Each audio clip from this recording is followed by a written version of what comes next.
Conversations across time, conversations across time, conversations across time, conversations across time, conversations across time, conversations across time, conversations across time, conversations across time, conversations across time, conversations across time, conversations across time, conversations across time, conversations across time, conversations across time, conversations across time, across time, conversations across time, conversations across time, conversations across time, conversations across time, conversations. This has been a fantastic conversation. Watch Henry Kissinger tap dance around the Iran-Contra controversy. Watch him try to justify his own economic interests and jive it with American foreign policy. Watch him attack President Obama and his foreign policy. Watch Daniel Ortega and Fidel Castro confront Mr. Kissinger on inequality and what their country does for poor people compared to what the United States does for poor people. Mr. Kissinger winds up in this conversation with no answers for some very pertinent questions posed by the panelists. My name is Vivian Crawford. Welcome to Conversations Across Time. Seated next to me is my co-host, former Pennsylvania State Representative Babette Josephs. Welcome, Babby. Thank you so much. Conversations Across Time is a television show that seeks to engage you in the fascinating study of history. What conversations could happen if historical figures from differing time periods were able to discuss their histories with each other? What would they have to say about today's issues? How did history makers think? What would they do if they lived today? Joining us for what we hope will be a lively and interesting conversation across time tonight are, seated to my right, Dr. Henry Kissinger. Madam. Seated next to Dr. Kissinger is President Daniel Ortega. And seated next to President Ortega is President Fidel Castro. Thank you. Now, we are so pleased that you gentlemen agreed to come back this week. Last week we ended on a note when we were asking various questions of Dr. Kissinger, and I thought perhaps he would like some time to reflect on his answers. But and at that point you told me you didn't need any time. And one of the things that we were talking about primarily is abuse of power. And without going through everything that happened last week, what I think was very interesting is we came up with the notion that perhaps you, Dr. Kissinger, don't really consider the people. When you are making policy decisions and shaping policy decisions, you're not concerned about the populations and the impact that that has on... I don't have to be concerned about the population. I deal directly with the people who are in charge of the population. Now, so I felt like we probably jumped on you a little more than I would like. I'd like to hear something from you. So what I want to discuss with you tonight, one of the things I wanted to discuss with you tonight is the U.S. involvement in Nicaragua. Because I had been asking about the obsession that it seems that you, President Nixon, and President Ford had with Latin America. But Nicaragua is particularly interesting because those of us that remember in the 80s, the Iran-Contra affair was really a big deal. And in that instance, President Reagan, who claimed not to know what was going on later on. He might not have. He wasn't really all that bright, you know. Well, so maybe he didn't know. But what the Iran-Contra debacle was that there had been policies, and there actually had been legislation in the Congress to say that the United States could not sell arms to Iran. Iran was an enemy. We all remember the hostage taking. We remember what happened when the Ayatollah came back into control in Iran and the Shah was deposed. Because we undercut the Shah, who is a valuable ally of this country, and now Iran is developing nuclear and weapons. was hated by the people in this country. The Shah was hated. Well, you know. And he was deposed by the people. Exactly. And I mean, Dr. Kissinger, if we really want to be accurate about history, now I wanted to talk about Iran-Contra, but I must take this moment to just, since you brought it up, to be accurate, there was a democratically elected president in Iran. The United States interfered, had him deposed, CIA had him deposed, Like and propped Chile, up the like another 100 places. yes, and propped up the Shah of Iran, who was hated. And that all had to do with the oil industry and the fact that the United States wanted to protect British oil investments in Iran. And when I mentioned last week, I talked about John Foster Dulles. John Foster Dulles and his brother Alan Dulles actually had stock in British Petroleum and used the United States government to overturn the democratically elected president of Iran and prop the Shah, who would in fact be more favorable to the oil interests. But let's get back to the Iran-Contra scandal, because that is particularly interesting when you consider that after the Shah was deposed and the Ayatollah came into power, Iran became a primary enemy of the United States once again. And there was actually, I think it was the Boland Amendment? Yes, I think so. Which a said, series of amendments. A series of amendments which precluded and made it illegal for the United States government to sell arms to Iran. Well, you know what kind of cretins are filled up in the Congress, madam, and you know what kind of foolish people they are. But they passed what we call laws. And the Boland Amendment said you cannot. And it must have been signed by a president or it wouldn't be a law. But wait a minute, before you go too far, because I want to make sure that Presidents Ortega and President Castro get into this, because who are dictators who don't worry about laws. No. They make their own laws as they go Let's talk along. about this. Let us finish. Person who doesn't worry about laws. Because what happened with Iran-Contra is that they sold arms to Iran through Israel. And then Israel was to get the arms that were sold to Iran replaced by the United States, and Israel was going to pay the United States for that, for those arms. And the profit from that was going to be used to fund fighters in Nicaragua, because you were trying to depose President Ortega. Against President Ortega. All against the law. All against the law. An idiotic law. So the law of necessity is what dominates our politics. But when they break the law, then they get International contempt. But it's all right when you break the law. Well, wait a by minute. the law of necessity.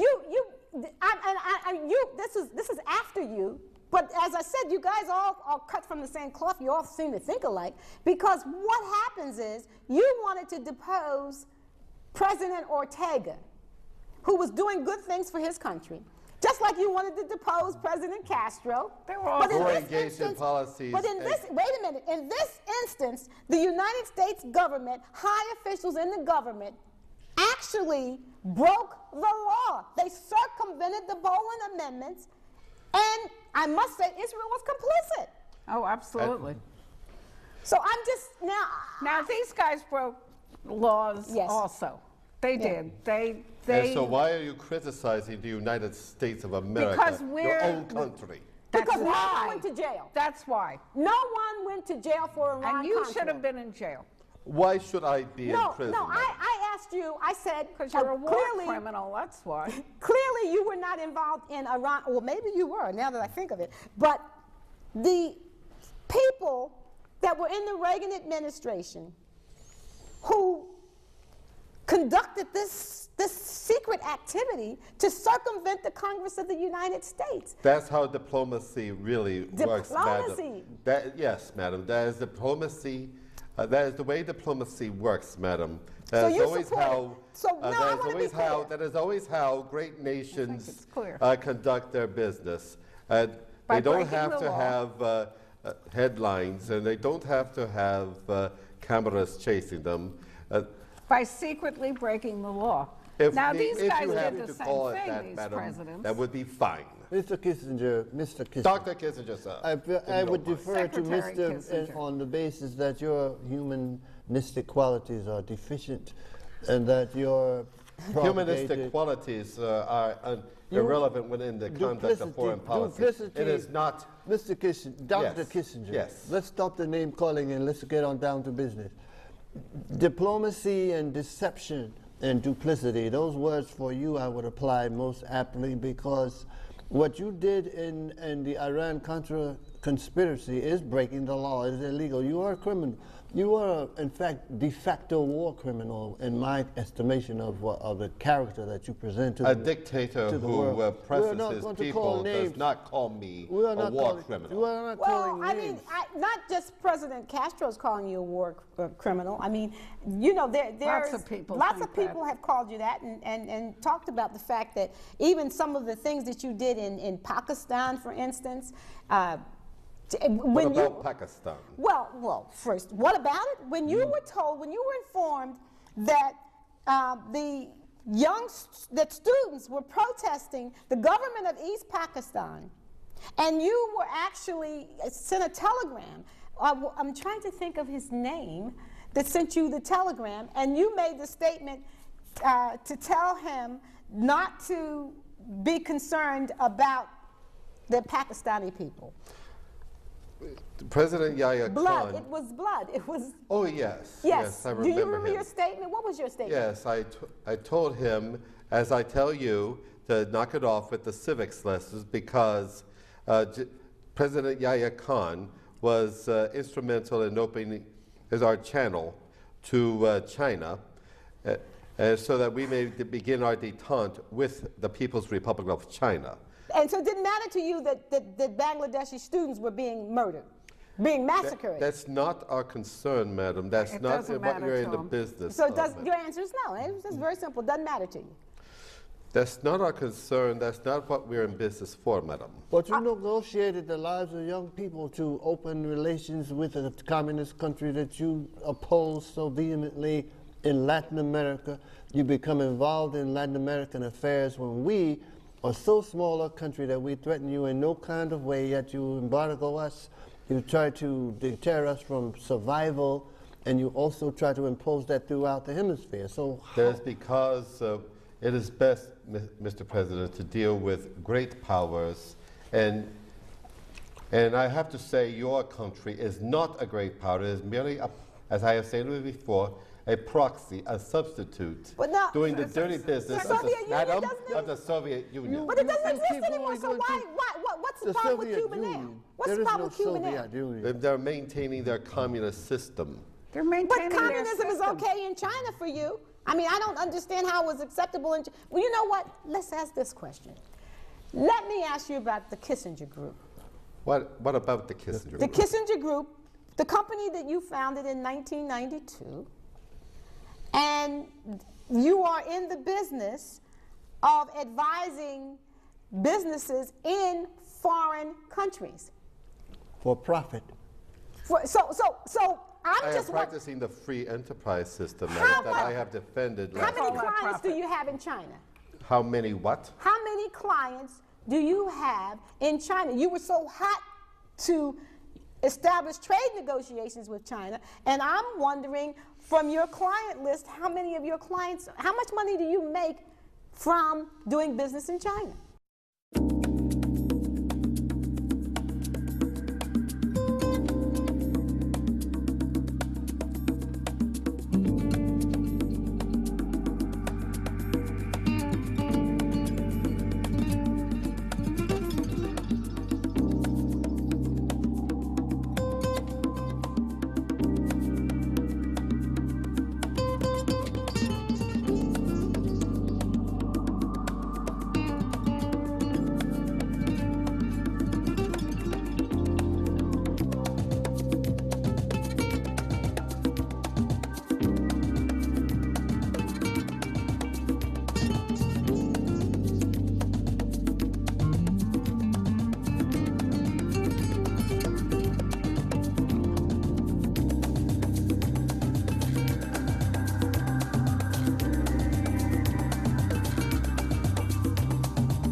My name is Warren Cooper, and you're watching Conversations Across Time. Hello, I'm Janice LaFlamme, and this is Conversations Across Time. Hello, my name is Charles Spears, and you are watching Conversations Across Time. So here I am, waiting for a bus on a street corner when my friend Vivian drives by in a car and says, Babette, I want you. I need you.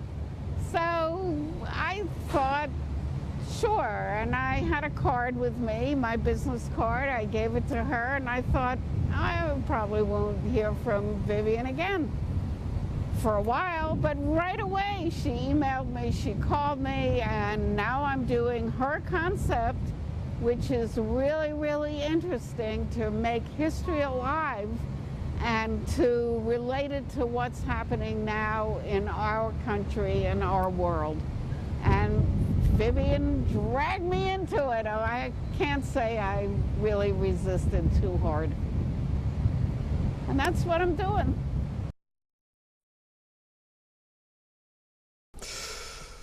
That's legal, rather, excuse me, the question was directed to me, and I hope you answer it. That's rather personal, madam. My personal business, I do not enter into my personal business. That is not the concern of anybody. It certainly is a concern of the citizens who pay your salary if you have a conflict of interest, which makes your policy, go back to last week, skewered. And have you resigned from commissions based on conflicts of interest because you were making money? Your statesmanship at risk and in jeopardy? You're tainting your reputation as a peacemaker? Didn't you have an interest in agriculture in Central America and South America? Wasn't that your interest, really? What do you mean by Well, interest? for instance, do you Money have any invested. investment in any fruit concerns? I decline to answer that, madam, as it is no concern of anybody. So the answer is yes, he does. Whatever you say, madam, I don't care. So your obsession with Latin America and wanting to interfere in the politics of Latin America really has a lot to do with your own personal interests. With the interests of the United States government. No, it's your interest. Because as we sit here, well, President Ortega, the money from Iran, the whole Iran debacle of selling weapons was primarily used, other than the money that was siphoned off by Ollie North and some of the other people, but it was primarily used to try to against you, to try to overturn you. So he broke the law. Not he, because he wasn't. I mean, he might have been in the background, but the United States officials broke the law. People in the administration. Within the administration. I'm sorry? No, this is not new. This is not new. Which time are you referring to? You're That's absolutely a very good correct. question. It's not new. It's not good new. comment. It's not new. And I to was me- referring to what happened during the Ronald Reagan administration, but you're right. It's not new, because we just alluded to what happened in Iran with President Mossadegh, who was unseated and the Shah put in place. So this is U.S. policy, apparently. Yeah, it has been the policy under Democratic and Republican administrations to support nations against communist infiltration. And it has worked. As you have pointed out, there is no more Soviet Union. Therefore, our policy worked, and our system is thus proven superior. Oh, that's ridiculous. You know, Dr. Kissinger, do you understand that for the last 40 years, your policy about communist Soviet Union intervention in this hemisphere is so superficial and ludicrous? You have had no effect on even invading my small little paradise country south of you in sustaining any kind of military control over anything whatsoever. You major in conspiracy throughout And beyond that, I think that we could give him credit for driving you towards the Soviet Union, because we were so threatening. And where are you supposed to go? We're a self-sustaining nation, and as far as Ortega and anyone else in the Latin American family, I call our unity must be succinct. We must be unified in terms of our opposition against aggression from your side of the border. That is as simple as that. You intervene in every nation across the world. Right, and now For the good of our national interest. Well, now the enemy is not communism. The enemy is ISIS, right? That is correct. Right, and the enemy... A very real enemy, I Yes, must right, add. they're all real enemies. And Yes, we are real. Thank right, you. right. Everything and is real. before that, the enemy was peasants who wanted to own land that they worked on. That was the enemy, right? Because that's and one of the things Ortega and Fidel Castro, who I said before last week, and I still say were not saints, God knows, and did a lot of wrong things. Bad things, immoral things. But they represented their country. And your excellent negotiating skills have not come into the scenario for advising our current president, Barack Obama. You have not offered any of your expert advice in terms of negotiating any terms of endearment for anyone. Where have you been? Where have you been? Well, I think President Obama's too smart, actually. Smarter even than the doctor here. Excuse me? Anyone could be as smart as Dr. Kissinger? I don't think anybody can be as smart as President Obama, if you must know the truth, but there probably are one or two people. President Obama does not truly understand the necessity of balance of power. Right, he's not a real American. There's another Republican who just said that. He was born in Cuba. Cuba will claim him. Very droll, sir. Cuba will claim him. Will Nicaragua claim President Obama? You can have him if you want. Well, I would prefer someone such as Mr. McCain, who truly understands the necessity of American power in the world. Well, he could not communicate that to the American people. Remember, and they We did don't not need believe. the American people meddling in things that are beyond their comprehension. Amazing. Yeah, here's a man never elected to anything. I don't need to be elected to anything. Of course you do not. And clearly, you've proven that you don't have to be elected to anything to confuse a lot of things. And when I asked you about the Iran-Contra affair, I thought perhaps you may have had some words of brilliance to explain why it happened, other than the fact that it was just a group of guys bound and determined to do what they wanted to do to unseat a president that you didn't like. Who was doing some bad things in this country, but really was the savior of most people, the ordinary people, the peasants, the folks that were growing the food that made that life sustainable. He helped. And you didn't like that. But what business was it of yours? He was aligning himself with the opposing power, and also he was opposing power. Now, I want to the Soviet Union, madam. I don't necessarily know that Nicaragua was aligned with the Soviet Union. I believe that what they were aligned with was Cuba. Who is aligned with the Soviet Union? Oh, so it's one step. It's like once removed. That is how the process is, madam. What is your fear of Cuba? What is a danger that you presume to be Cuba's threat to the United States of America? All your beautiful talk, Mr. President, about land reform and all that, it really upsets. Because it's a source of revolution. And it has to do with money. It has to do with we've not gotten a correct answer. Nothing wrong with money, madam. We've not gotten a correct or a forthcoming answer from. Well, we don't have an answer that satisfies a democratic country or even a republic. I would like to know where you found the democratic country to decide whether it will be satisfied or not. That I took it back. I said not even a republic. We are a republic in this country. Do you miss the casinos and the prostitution and the filth and the ignorance of all of that before we were able to have a revolution that restored people's dignity and humanity and ownership and cooperative living? Is that what you are threatened by for yes, Cuba being, that's what he's threatened being by. what it is today? Exactly right. Does that threaten you, or does the Soviet Union threaten you? That's the answer. Yes, since your alliance with the Soviet Union, right? But That's the after the alliance was over, I'm still trying to understand. Well, let me ask you this: would you agree with the movements that are being taken to establish trade relationships with Cuba now? Absolutely not, madam. But why? Because the communist system is still being maintained, and a lot of do-gooding liberal types who don't understand or respect power want to go all boo-hoo-hoo about the poor, respect it. helpless We just Cuban don't like it people. when it's used against us. So that is it, madam. Well, no, I think what we find, Dr. Kissinger, is that you have no answer, but we do see that a lot of the problems that are happening in this country today are a direct result of your policies and the class of policymakers that you represent.